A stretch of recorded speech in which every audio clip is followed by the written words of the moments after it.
Donald Trump has been reelected president of the United States, and one of the biggest questions on many people's minds, certainly in the United States, but even more so in Europe, is what is going to be his policy regarding the Russia-Ukraine war.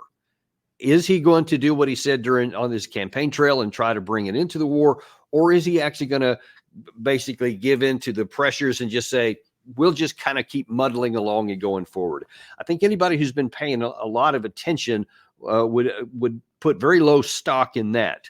There's many people who do put stock in it, though, or else they want to believe it. And I think that's going to be a continuation that we've seen in many quarters, to where there's a lot of voices and a lot of so-called experts, and definitely a lot of popular and famous people who are going to continue on with their proclivity to see the world the way they wish it would be, or the outcomes that they would prefer, and remain oblivious to the evidence on the ground. We are never going to do that, though. We're going to listen to people's words, because words do matter, but we're going to see how they match up with things on the ground and where this war could be going. And let's go ahead and take a look at this situation here. What has Trump actually said, and what do we think he may do? The idea that Trump is going to either continue on with the Biden policy or even go further in on this, I think is just detached from reality. And it frankly puzzles me why people will want to put any kind of credibility into that, or any possibility into that somehow Trump is going to reverse everything he said and everything he's done in the past and suddenly go on a different path here. Seems kind of detached from reality. I think that what we're going to discover is that this will put the final nails in the coffin, that this war is going to come to an end. I've been telling you and anyone who's been listening on anything I've been either writing or going on television is saying since the very first few days of the war, that it cannot be won by the Ukraine side. They should have made a negotiated settlement long ago, and so much would have been saved for this. No one took that advice at the time. No one in power, in authority. Now there's somebody new in power and authority. And I think based on what he said, you're going to see he's going to make good on this and bring this war to a conclusion one way or the other. But as we're going to see, it's not going to be an easy path, and that Trump is going to run into a number of hurdles, and it's going to be a lot more challenging than he thinks, I think, based in large part about where the path of this war has gone and what actions our current administration and the entire West, you can add NATO into that, has taken this. And it's going to make things a lot more difficult for Trump than he seems to consider. And to kind of underscore this, I'm going to show you what some of the leading voices are saying in the post-Trump election period, and you'll see kind of how they're just having a really hard time divorcing themselves from what has been the case up to this point. First of all, we're going to have General Ben Hodges, who we had on a number of times. We actually had on the show to give his view on some of these things. You're going to see that we just have to be honest about it. This is just completely detached from reality. What he said here, he was on a web show just a couple of days ago talking about how Biden, we're in this problem because Biden failed to solve the Russian problem. To be fair, the Biden administration wasted, I think, the last several years when we could have had a much stronger, more decisive policy, could have solved the Russia problem for Europe for decades. Instead, we didn't. They took an approach that was appeasement and only prolonged the conflict. And here we are. And here we are indeed. And he says this, and he said some version of it before, that the Biden administration failed to take care of this problem years ago. And of course, he uses this term, which you're going to hear it again in a minute, appeasement. And apparently the definition of appeasement by his telling, and all those who agree with him, and by the way, the fact that he keeps going on all these shows and keeps getting invited on by all these different outlets or major news channels in the United States means that people give credibility to what he's saying. That's the reason I'm bringing this up here, not because I have any interest in denigrating him as a person. I don't. But his views are dangerous because they are shared by a great many people. And when you have a lot of people operating on a belief that a certain set of facts are existing, or that a certain set of conditions are real and they're not, then people may back policies that are also unrealistic and aren't going to work. And that's the case here, because consider what he is saying, and what many others have said as well. If we had, quote, taken action earlier to solve this problem, Well, what else does that mean other than the West should have gone to war earlier, or that they should have given everything that we had right off the beginning? Not only would that have been a bad idea, it was also impossible. Because look, Russia entered this war with the belief that by storming a bunch of 4 or 5 different axes of approach, and and storming tanks and stuff into the country, that would have forced the Ukrainian government to capitulate, and there wouldn't have had to been a war. That was a risky move. It was plausible, but it was also really risky, because if it didn't work, then you were screwed, because you didn't have the force or the infrastructure to continue to fight a sustained war. And that's exactly what happened. And that's why Russia had such a bad first year, because their gamble on how this thing would work out didn't work out, and they had no funded plan B. Okay, well, that's kind of where it was. That's where the West was as well. We didn't have a war industry. It took Russia a good year and a half to get their war industry, once they had recognized their mistake, and then now they started retooling everything. It took a good year and a half of a full-on wartime mobilization, which made sense because they were at war. But the West wasn't at war. They're helping, and they're giving stuff, some excess that we have in all these different categories, but we're not on a war footing. Well, now we had this massive infusion of things in the first 6 to 9 months, actually more like 9 to 12 months, huge infusion of stuff. But the excess, when it got burned down, and especially the existing armament capabilities and depots had been used up, we don't have the capacity to replace those to sustain a long war. And that's been one of the problems for the Ukraine side. It simply doesn't exist. And for someone like General Hodges to suggest, well, we should have done this earlier, means that we would have had to have a capacity that didn't exist. It doesn't exist now. We have increased capacity in a number of things, like 155 millimeter shells, I think 105 millimeter shells, and some other categories of things, interceptor missiles, et cetera. Those things have been increased. We've added capacity, but it's marginal. It to 20% more or something like that. Russia's like several 100% more on all these categories of things that they've been doing, because they had a full-on mobilization. You just can't seem to, he can't seem to understand how hard that is. You have to completely change your economy to a wartime economy, because you have to subordinate certain things to elevate other kinds of things to produce. And you have to have the factories. You have to have the trained workforce. You have to have the supply chain issue of all of the resources, all the things that go into making a shell, et cetera. And that takes time. It didn't exist in the beginning of the phases of the war. We didn't have the capacity. We couldn't have done it. And why should we have? We're not at war with Russia. Ukraine is. That was the case then. That's the case now. But these people seem to think, no, we should have done that earlier. We should have gone to war with Russia. And I just can't understand why he would make these claims when he's supposed to, as a former 3-star general commander of all U.S. forces in Europe, no one should be more acutely aware of how national power works and how the economies have to function in order to support a large-scale theater-level war. But somehow he continues on. Didn't stop there, unfortunately. Now he has some fantasies about what can happen next. Perhaps European leaders that will be able to put enough influence on Trump to explain that it's in America's interest, that America not turn their back on Ukraine. It's in America's economic interest. And then also, of course, enough European countries will increase their own defense spending and investment and other things that might be appealing to Donald Trump. But European countries should not do that to appease Donald Trump. They should be doing that for their own people. So now it's Donald Trump who's being appeased.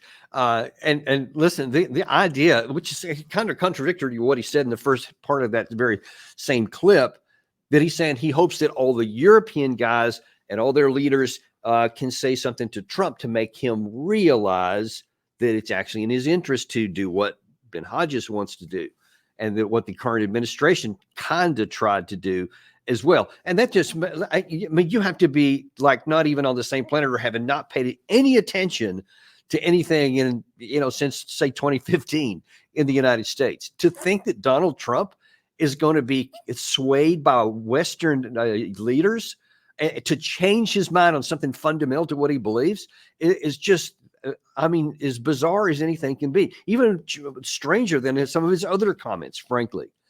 Because if anyone thinks that Trump, who made his mark in his first administration by compelling the NATO alliance to change its policies, to start spending more on their national security, et cetera. I mean, the percent of GDP went up under him. He was constantly talking about whether I would, if I were the president, whether I would come to the rescue and listen to an Article 5 if they're not going to spend their fair share, et cetera, all this. I mean, he has them all eaten out of his hand then. And why does anyone think that that's going to change in reverse now to where suddenly Trump is going to listen to them and go, oh, okay, sure, whatever you say. I mean, that's just as crazy as it can be. But it's also completely detached. And I think that he lives in Germany, if I'm not mistaken, or spends a lot of time there. It's also like, are you paying attention to what's happening in Europe? Because many of the Western leaders, even those who have, other than maybe the UK and possibly France, who have been saying we want to, keep doing more of these other things, the majority of the European Union folks, and you can certainly add the Germany into this. Italy is in this camp. They've been kind of backing off already. They've been kind of tepid. Then you've got the full-on like Hungary, Slovakia, Turkey, who are outright saying, "Hey, we need to end this thing. We're not going to give any more of our stuff for this war." So there's already been fracturing of the European resolve because they see on the ground. They see what's been happening, and they see that this can't be won. They know what we tell you here, Daniel Davis Deep Dive, almost every time we talk about this topic, that militarily the war cannot be won by the Ukraine side now or ever. The capacity simply doesn't exist, and the capacity on the Russian side to this day continues to grow, and the imbalance continues to fall in Russia's favor irreversibly and irrevocably. It's never going to change. They see that. And so they're also faced with, why do I want to send a lot of money and equipment and draw down my own military capacity and diminish my own ability to defend my country for something that can't succeed? So they're already looking to get through with that. Now, of course, Viktor Orban is the biggest advocate of this, and I think that his influence is now only going to grow because Trump got elected. And here's what he said just a couple of days ago.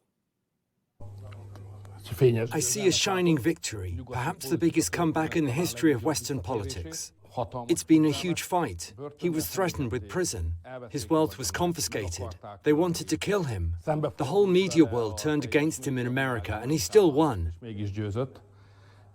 This means a big encouragement for those who believe in willpower, fighting, perseverance. For the world, it means the hope of peace. At the start of the year, we hoped that by the end of the year, the pro-peace forces would be in the majority, and we will defeat the pro-war forces. Now there is a huge chance for this. And if this happens, then the economy can take an upturn, and the US-Hungarian relations can return to the old golden age. We have several plans that we can achieve in the coming years with President Donald Trump. Now, he was talking about his own country, but he also referenced there like similar moves going on throughout Europe. And you may remember, we've covered them here in the past, in months past. And in 2024, there was a number of European elections, not the least of which was the European Parliament, that saw a lot of conservative groups move into the fore, groups that were against continuing this war. So really, this election in the United States continues a larger trend that's going on in the Western world. So far from, hey, let's have, some of the liberal European countries influence Trump to move in the direction. It's the other way around. There's a groundswell that's continuing to go on. And I suspect that we'll see that the results of this election, and especially the elevation of Trump and his influence, is going to have the opposite effect. And you're going to see a continuation in Europe of a move to the right. And that's going to be a move away because people are just tired of supporting something that's not going to work. And why should it be any different? But then we move to the United States, back to U.S. proper. And And looking at the mainstream media, of course, you know that they've been behind the Biden administration and all the things that they've been doing in all these different wars here. And even though Trump has now won, they still have not come to terms with some of that. And in particular, specifically regarding Trump's decision to end this war, that means he's going to have some kind of negotiation with Vladimir Putin, of course. Well, we had Bob Woodward, I think it was earlier today, or it may have been yesterday on CNN, was asked about this situation. And he says basically, well, you know what? Putin is kind of like this secret ninja, and he has like this almost voodoo magic over Trump.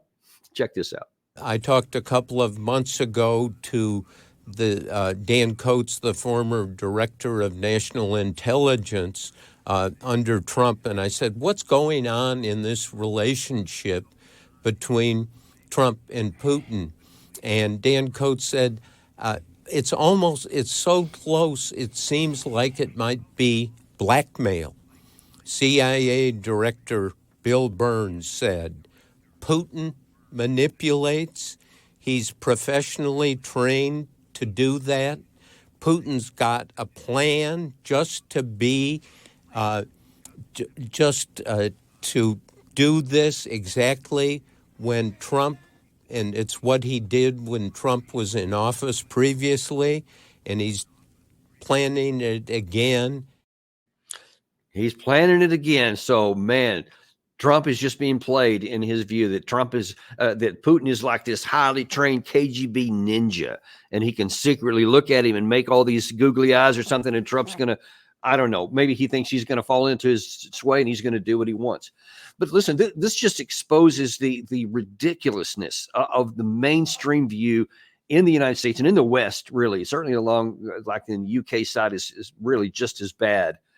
And that they actually think that there is an alternative, like that the only way that this could go bad is if we just, don't show our resolve. We just don't keep going down this path. No idea at all that it's militarily unwinnable.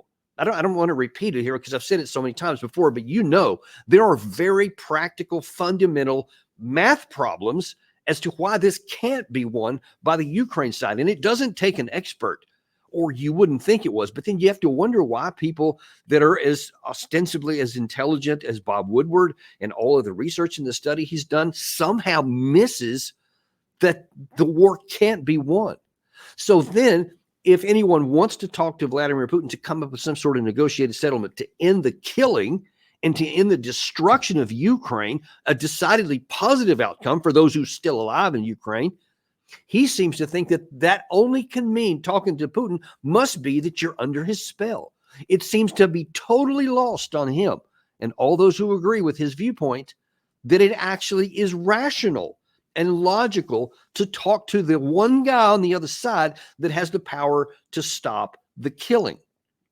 Now, of course, we could take action by just stopping to support Ukraine, but I don't think that would be a good or wise or even moral thing to do, because you're just leaving them out in the lurch, and then they're going to die in even larger numbers. And I doubt Trump will even contemplate something like that. So then what does make sense is that you want to protect the Ukraine side as much as possible, and you want to have a settlement that can preserve as much as possible in freedom and ability to be prospering into the future, et cetera, or at least recovering from the damage. So that's what I think that Trump is going to end up doing. But we just have to somehow break through this malaise that's been over the Western way of thinking about, what they want to happen versus what is playing out so vividly and painfully before their very eyes. Now, the new NATO Secretary General, Mark Rutte, seems to be playing the same playbook that he inherited from Jens Stoltenberg, who frankly was disastrous in his decision, in his leadership, and has harmed the alliance and for sure has harmed the Ukraine side. I think the history is going to be very, very harsh on his leadership in terms of what actually manifested, where this ends up. But Rutte actually, interesting, he had a press conference in Europe where he's talking about, and he was asked about President Trump's election victory. And at first he was saying all kinds of positive things. We welcome it. It's wonderful. It's beautiful. And then in part of the question and answer part, he was asked specifically about the Russia war and what Trump might do about it. And he kind of played again and repeated the same old trope about how we just can't lose this war. If Russia would be successful in Ukraine, you would have an emboldened Russia at our border, having gained landmass, having gained a huge defense force of Ukraine, but also the ingenuity of the Ukrainian people. So that will be a threat not only to Europe, European part of NATO, but also to the United States. And that's why collectively we have to work not only the threat of Russia, but also the fact that these four countries work together, and that now very soon we will see that also the US itself is under threat.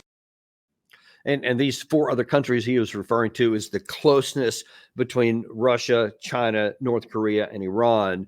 And he's saying that if we allow Russia to win there, then the threat to the United States itself is going to come at risk. And the reason I put that in there is because that's another great illustration of just how twisted the thinking is at the top. And a lot of these guys are doing it. I don't give anyone nefarious intent. They think they're doing the right thing. But the problem is because they're unwilling to open their eyes and look at how all these things happen and look at the context within which it developed and continues to exist, they're missing out that the reason why Russia, China, North Korea, and Iran are moving more and more into concentric circles of tightening anti-Western viewpoints, and in the Russian case, outright military alliances between, in various forms between Iran and North Korea, also with Russia, is because of our actions. And how odd is it? And why can you not see something so obvious? If you support any major, the opponents of any major country, and you say, okay, Russia, you're fighting your neighbor here.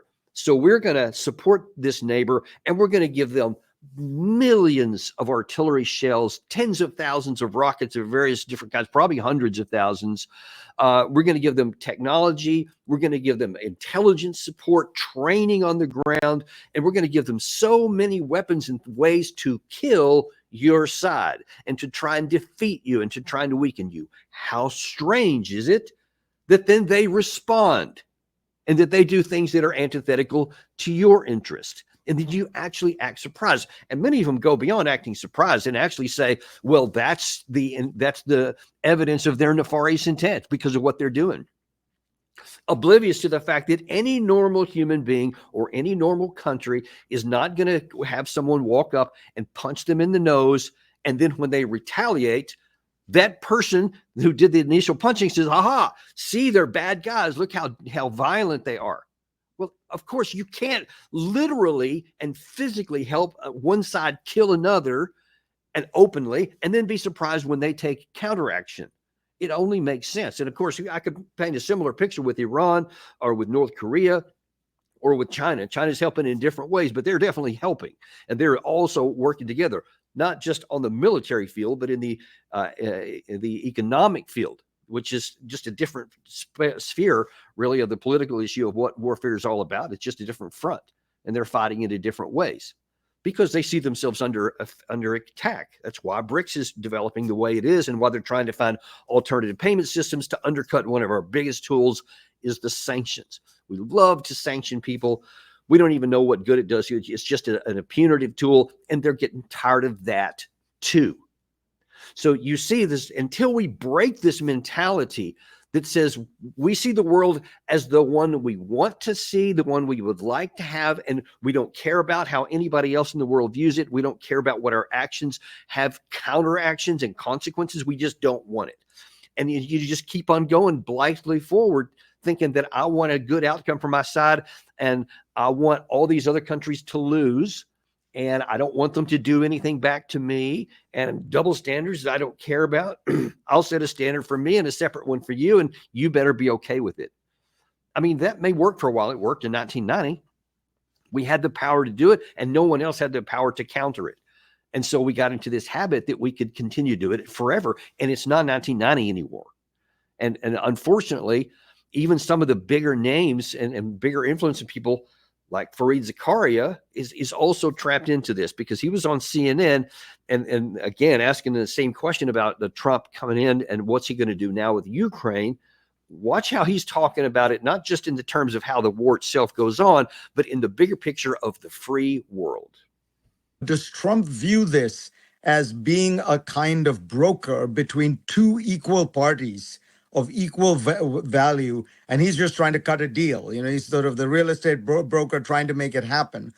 Or does he see himself on the side of the free world, on the side of the rule-based international order, trying to make sure that Russia's complete and flagrant violation of those rules, its naked aggression, is not rewarded? Now, that doesn't mean that Russia will not be able to hold on to some of the territory it has. There's a reality there that you can't get around. But perhaps it then means that you have to provide Ukraine with security guarantees. Yeah, this whole rules-based order thing. And again, he repeats one of the same mantras that has been from the very beginning, this unprovoked aggression by the Russian side. Like, there's no reason. Vladimir Putin woke up one morning and just said, you know what? I'd like to have that stuff back. Let's go to war with Ukraine. That's how they portray it. This unprovoked, no reason for this aggression. And we can't allow that. The rules-based order. Okay. Rules-based order. Let's look at that for a second here, because that's really important. He didn't say international law. He said a rules-based order, a Western-imposed rules-based order. In other words, translating that into reality, we have an idea of how we want things to be from our perspective, for our benefit. And we want everybody else in the world to follow our rules and do what we tell them to do, and then everything will be fine. There'll be peace everywhere. Everything's existed since the end of the World War II, and especially since the end of the Cold War, where the Western world literally and absolutely did dominate economically, culturally, and certainly militarily the rest of the world put together. And it was. In the early 1990s, that was a condition. Now, I'll argue that we had this golden opportunity at that time to bring up all these other countries and to reach out a hand and say, we're gonna building off the rubble of the loss of the destruction of the USSR, the Warsaw Pact, and all that, to create this new environment to where everybody gets to win, and then where nobody's security comes at the expense of anyone else's security, which we said in words and definitely violated in deeds. But we had this chance then that we could have had a situation. I mean, you could have even theoretically continued to say, hey, which was discussed at the time, by the way, in the early 90s, to bring Russia into NATO. If you had Russia inside NATO and inside this military alliance, whose all this purpose is to ensure everyone's security, then who would the enemy have been? There wouldn't have been one. I mean, can you imagine? Of course, it never went anywhere because too few people said, no, we need an enemy. There's got to be an enemy. And if Russia's inside, then we won't have one. And ergo, why have a NATO? And that's why they wouldn't do it. They felt that it was better to prioritize the completion or the continued existence of NATO over having a benign security environment. That's what happened then. And it's a lot more complicated than that. And it's a lot more messy than that. And there's no easy answers to anything. There never is in international relations. But we've just forfeited any chance of that because we wanted to remain dominant and strong. And we wanted to keep Russia down. And we wanted to keep everybody else subservient. But the problem is the year 1990 didn't stay there. And it continued to advance through time. And over time, over these decades, you had Russia recover and then gain its strength. You had China continue to change its ways. And now economically, militarily, and culturally, and every other way, they are a growing regional and in some ways even global force. And they're going to continue moving in that direction. At least that's their stated desire. But that does not mean that they want to become the next Hitler and try to dominate the world. There's no evidence of that. There's evidence, in fact, to the contrary, that they actually want to have significant influence in their region of the world and that they want to do business with everybody, i.e. the Belt and Road Initiative. They're not building an army to conquer everybody. When was the last time you heard China invade any country? And when was the last time you heard the United States invade any country? You don't have to go very far down those lists to see that the one for the U.S. is huge and the one for China doesn't exist. They haven't gone to war with anyone in decades, as far as I can recall. They had a few border disputes here and there, which were short, sharp clashes that and then end up going nowhere. So they are not, the Chinese are not this warlike force that wants to go conquering people. And even though people do ascribe that to the Russian side, they have used force around their periphery, all in the same context that they want to have security on their border with the West. And since we've kept NATO and we've made sure to continue saying that Russia's the enemy, then they're going to continue to play in that role. And until we are willing to finally change our mentality somewhere and realize that there's a better way to live with the world, then this is going to continue on. And even once this war is finished, there's going to continue to be some serious friction in there. And frankly, I don't see that going away anytime soon. Even if I were made president tomorrow and I could enact any policy that I wanted to, the decades of time that have been spilled up to this point, it would be generation before there would be any chance for where we were, the chance that we had in 1990 again to be realized. So that's kind of off the table right now, but there are some things we can definitely do to stop making things worse. And that's where I hope that this current administration actually will have a shot to do something to break from the patterns that we've been doing and to start moving into a new direction. Now, when you look at what Zelensky wants to do, I've talked to you about what many in the West want to do. Now, let's look at the players themselves. First, we'll look at Zelensky.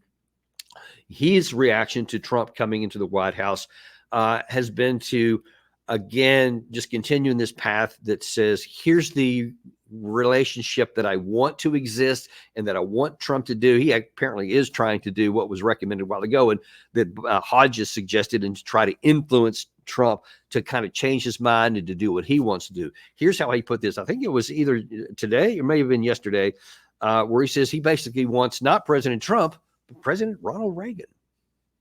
Взагалі для нас в Україні, в усій Європі надзвичайно важливо було увесь час чути слова тоді ще 45-го президента Сполучених Штатів про мир завдяки силі. Peace through strength. І коли це буде принципом політики 47-го президента Сполучених Штатів, Америка і увесь світ від цього точно виграють. Недаремно так часто тепер згадують Рональда Рейгана. Люди хочуть впевненості, хочуть свободи, нормального життя. І для нас це життя без російської агресії. І з сильною Америкою, з сильною Україною, з сильними і щодо оборони, і щодо економіки, і щодо майбутнього після війни. Ми маємо потенціал для міцнішої співпраці. Це те, що зробить і Україну, і Америку, і увесь вільний світ більш успішним. Well, I mean, what does he mean when he says he wants a peace through strength? That he wants Trump to come in and provide military power to allow him to defeat his enemy, because that's the only piece that he said. He wants to free himself from Russian aggression. Does he ever listen to Trump? Does anyone listen to what Trump has said? Now, Trump says a lot of outlandish things, and he goes hyperbole all the time. But when you look at what he actually says, and then you look at what he has actually done when he's had the power, then you have to come to a different conclusion that here's what he's going to actually do. And when you're talking specifically about the Russia-Ukraine war, here is what President, then candidate Trump said to Zelensky just a couple of months ago. So we have a very good relationship. And I also have a very good relationship, as you know, with President Putin. And I think if we win, I think we're going to get it resolved very quickly. I really think we're going to get it resolved. I hope we have more good relations. We're going to have, oh, I see. Yeah, but it takes two to tango, and. So he is unambiguous that he wants to get this war off the table. We've shown you a recent clip from 2019 where Trump said that, he wanted he wanted Zelensky and Trump. He wanted Zelensky and Putin to get their issues resolved before there ever was a war. So in 2019, he said, let's get this off the table. I want y'all to talk together to get this done. In 2023, Trump also emphatically said when he in his campaign that he said, I will end this war. If I come into office, the war will be over in a day. That's the hyperbole part.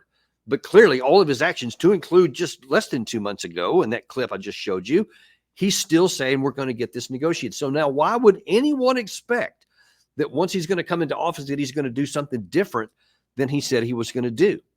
Now, earlier this morning, I talked with a senior advisor on the Trump administration, still the transition team, but one of his senior foreign policy advisors. And I asked him, where is Trump on this right now? And what is he actually going to do once he gets into office? And they told me that the first thing is he wants to do is he wants to get the fighting stopped. That is his number one priority, is to stop. He said he may even get on a plane and go to Kiev to talk to Zelensky there and say, all right, what do we need to do to get the fighting stopped? Because he said, first of all, you have to get the killing to be stopped so that people stop dying. Then that's going to create space to have a negotiation. Because he said, look, right now, in Trump's view, certainly which we agree with, the war is unwinnable. So he said, what sense does it make to continue trying to fight a war that can't be won? He said, it wouldn't matter how much treasure or bombs or missiles, anything else we gave to them, they're not going to win. So it doesn't make any sense to continue to do so. He's looking for more like an immediate ceasefire and then some kind of Korea-style frozen conflict where they'll have negotiations, which even if it lasted years, he would be okay with that, to find some kind of a negotiated settlement that would end the fighting, that would preserve Ukraine as a viable and free political entity, that would give them still a chance to continue to engage economically and culturally with Europe, possibly to join the EU, etc. Not join NATO. It's not going to include that. That was one of the reasons why Putin went in, according to Jens Stoltenberg. That was why Putin eventually went to war. So it wouldn't make any sense to try and have any kind of even talk about going into NATO. So I doubt seriously that you'll see any of that as well. But here's the problem, is that now that that's what should have been done a long time ago. You've watched our show at all. You know, we've been talking about that literally since the beginning of our show a year and plus ago. But it wasn't, and instead we kept going down this path. Well, every time we ignored the Russian offer for a negotiated settlement on terms that were progressively worse for the Ukraine side, and the ones this past June were worse, and some of those recently talked about have been worse still.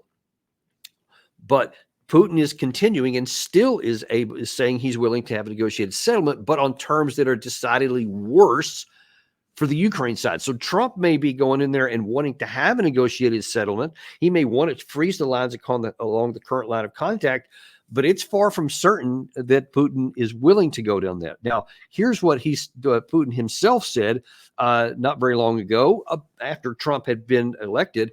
They were asking him as well, what are you going to say if Trump wants a negotiated settlement? Well, you know, the fact that Mr. Trump, as a presidential candidate, says that he's ready and wants to stop the war in Ukraine, we take that very seriously. Well, I haven't seen his ideas on how exactly he's going to do that, and that is the key question. But I have no doubt that he says that sincerely, and we support that. I'm sorry, I was thinking of a separate comment from Putin. That's something he made in July, this past July, when asked, because Trump was arguing that is what he wanted to do. And so that's what Putin said back at that time. Now, that was also an indication. That's what Putin said in July. And he had just issued, like a couple of weeks before that, I think it was on the 14th of June, this is what his new peace plan was. Well, subsequent to that, that's when Ukraine made that incursion into the Kursk area. And then Putin said, okay, now it's going to be a worse deal. That deal is now off the table. Any next deal is going to come in is going to be an even worse situation than that for the Ukraine side. So I think that and I've seen actually, I think from Peskov, since Trump has been elected, there have been some signals from the Kremlin that they're still willing to listen to what Trump has to say, et cetera. But from some sources that I've seen on Telegram and some other channels from the Russian side is that they have a very different view of where this war might end. Gary, if you could toss that map up here. This is what's being floated around by a number of Russian outlets, that blue area there on the left is what they think needs to be the rump Ukraine that's left over. And you can see that is way more territory than what they currently possess here. In fact, it's a very small rump left over in Ukraine. And here's the danger. If Russia chooses to, they can ignore anything Trump says, and they can continue to fight the war. And they can say, we're going to take on the ground what we want.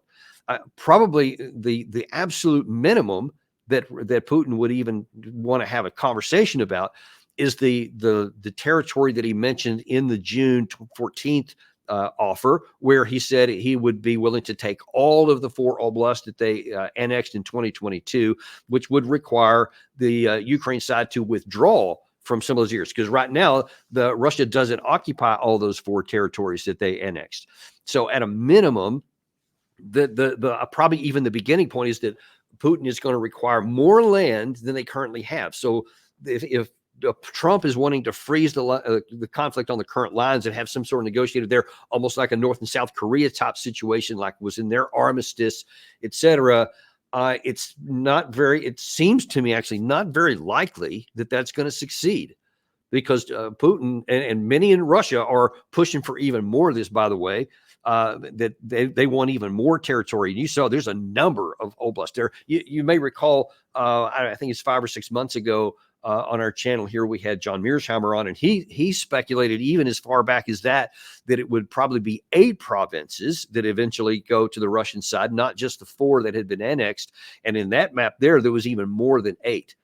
So it's very unclear. And here's what is more clear, though, is that Russia has the potential to seize that territory. They have the possibility because they have the men, they have the industrial capacity, they have the ammunition, they have the weapons, and of course now they also have those lines from Iran and North Korea as well to be able to push back and to actually seize by force those territories. So the chance to negotiate a tough but still doable thing with Russia existed this past summer. But the Biden administration and all of the West writ large, certainly NATO, refused to have any negotiations. Now then, Trump, who's coming in saying he's willing and desires to have it negotiated, his hands may be tied, because now Putin may push for more than what Trump is willing to give. And of course, then Trump is going to be in a difficult position to either capitulate to Putin's demands to get the war over with. And that has a lot of political ramifications for Trump throughout his administration. Or he's going to say, okay, then we'll push back more, and we're going to continue giving arms and weapons and whatever. And then the war continues on. But here's the double problem for Trump. That's not going to work either. Unless the NATO countries get into the war and go to war against Russia with ground troops and air power and naval power, then Trump still won't be able to stop Putin, because ultimately, as I keep saying over and over and begging people to recognize the reality, it's ultimately about men, not machines, not money, not ammunition, not bombs, interceptor missiles, any of that kind of stuff. Ukraine doesn't have the men. They don't have the trained men. They don't have enough of any category in capacity of them, and Russia does. Russia still has, by some accounts, 300 to 1,000 troops that are in and around the battle area that haven't even gone into action yet. So they have a huge strategic reserves on top of the 500 to 600,000 that are actively engaged along the entire line of contact, going from Kursk all the way back around down to the Zaporizhia area. So they have the capacity, and Trump is going to be in a really hard position. Originally, I was hopeful that he could win and go in and make a negotiated settlement and get this over with. But now, when you look at the facts, he's going to have a hard time with this, because he's going to be put in a very, very difficult position. And you know that his opponents will jump all over. Now, if he comes up with any kind of negotiated settlement, it's automatic. It's guaranteed that he's going to come under accusations from the other side of appeasement. I mean, you've heard them already, that people are saying anything, that even talking to Putin, like Woodward showed earlier, must be because he's come under the sway of that. He'll be accused of doing that under any circumstances. But if it's under like anything in that map there, where the red area into Ukraine, then Trump will be faced with having to worry about that damage, losing that political capital that he will need to get his domestic issues done. And then he'll be faced with okay, well, I know this is not going to work, but I'm going to have to continue to resist anyway and continue to give ammunition and stuff just to save my political capital, do what I want here. And all that's going to do is get more Ukrainians killed. Ultimately, really the one person who's in the best position to save Ukraine is the one who's leading Ukraine, and that is Volodymyr Zelensky. And I know that he's under a lot of pressure domestically also. And there are strong elements within the Ukrainian society that also say any talking to Russia at all, any submissions to anything, any capitulation could earn him a death sentence. It's just the harsh reality of it. There are elements within Ukraine that may try to take the president's life if he makes any kind of negotiated deal with Russia, any negotiated deal. But ultimately, you're in a position of power and you've got to do the right thing. It can't be that every leader from Zelensky on down to all the rest of those in the Western Europe worry about how their domestic situation is going to be affected by what they do something, even if they recognize what's right. Because the bill payer for this are thousands upon thousands of Ukrainian people. Already hundreds of thousands have died in a war that should never have been fought and could have been turned off so many times before, but because of political considerations, they kept fighting. The leaders kept fighting, and the people kept dying. And now then their whole economy is absolutely gutted. Their ability to have energy and heat throughout this winter has already been seriously damaged, and it's hanging by a thread. And Russia hasn't been hitting it for a while, and it's unclear exactly why they have withheld that, because they certainly have the capacity. They could have completely knocked it out by now, but so far they haven't. But they could if things don't go in a direction that they want to. And all of this because no one has the political courage to do the right thing and bring this war to an end. It bears repeating because it is so crucial to understand. This war needn't have ever been fought. And anyone who says to the contrary, in my view, is leading people astray, because it wasn't even attempted. That I have heard some people say that, no, you couldn't have made a deal with Putin back then because he wouldn't have honored it. Something, but no one even tried. The only thing they did from, I think it was April of 2021 on forward, where Zelensky first signed that document that said that they were going to take back the Donbass area by force if necessary. And then they started building up forces on the periphery. And then in response, Putin started building up his forces, and we know where it all went from there. If instead there had been said, hey, we're going to apply, any version of the Minsk Accords to where there's going to be political autonomy for the Donbass, but they'll still nominally remain inside of Ukraine, which Putin had been emphatically behind and wanted that to be the case applied from out the beginning. Had we at least tried to put that into effect, it would have been ugly and messy. Putin was accused of not abiding by all the terms of the Minsk agreements, and I'm sure there's some truth to that. And we know for sure that the Ukraine side didn't, and the Western leaders were complicit in that, saying that they never intended for that to happen. So we've punted every opportunity we had to avoid the war, and now hundreds of thousands of people are dead and will never come back. You have generations of people in Ukraine that are going to be needed to try and recover this country, but they're not there. They're gone. Millions more, over 10 million more have fled, probably never to come back, the majority of those. So already the future is so bleak if the war ended today. But how much worse can it get if we continue to go down this path where no one has the political courage to do the hard, right thing? There's so many lives in the balance. And I pray that at some point, somebody will finally break through. And honestly, the best one is Volodymyr Zelensky. And he was happy to give his view about what he thinks that Trump ought to do. Well, I'm going to share my view of what I think he should do. And that is accede to reality, have the best interest of your people at heart, and make the deal that's necessary to end the killing of your people. Come to whatever kind of a conclusion to get the best deal that you can. Use all of the power and the diplomatic power of the entire West, of the United States, European Union, NATO, all of that. They'll help you diplomatically push for a hard deal. There doesn't have to be anything done quickly. Let this take time, and the negotiations are tough. But if you can, every bit of territory that you can preserve for your country, is something that has a future, and that the people, as bad as it's been harmed now, will have a future. And you can look westward if you want, and you'll preserve that possibility too. That is still open as of today. But like all these other options throughout the last nearly 3 years of war, every time those opportunities are passed, the next deal is worse. And if you finally pass a certain point to where you won't even get a chance anymore and you'll just be militarily defeated, that's what the evidence on the ground says is the options here. I hope and I pray that soon he will do what is needed to save his people and end the killing. Well, thank you very much for tuning in today. We really appreciate it. All these things are evolving as we speak. It's really important to find out really how Trump may do this, but depending on who he puts into these key positions of National Security Advisor, Secretary of Defense, Secretary of State, et cetera. So once we find out how that works out, that'll give us a little bit more idea of what may be coming next. And we're going to be watching that. We'll also be watching what else happens in both Ukraine and in Russia. Any comments that come out there, we'll keep you apprised of all of these. But that's where the situation is as of right now. Be sure to tune in tomorrow at 1 o'clock. We have Colonel Doug McGregor coming on. Always one of our most popular guests here because he's always got great things to say. He's been involved in a lot of things with the Trump administration, or at least some of the transition folks. Who knows? Maybe he'll have some insider info for us. I don't know, but it's always going to be good. Tune in tomorrow, 1 o'clock, and we will see you then on Daniel Davis Deep Dive.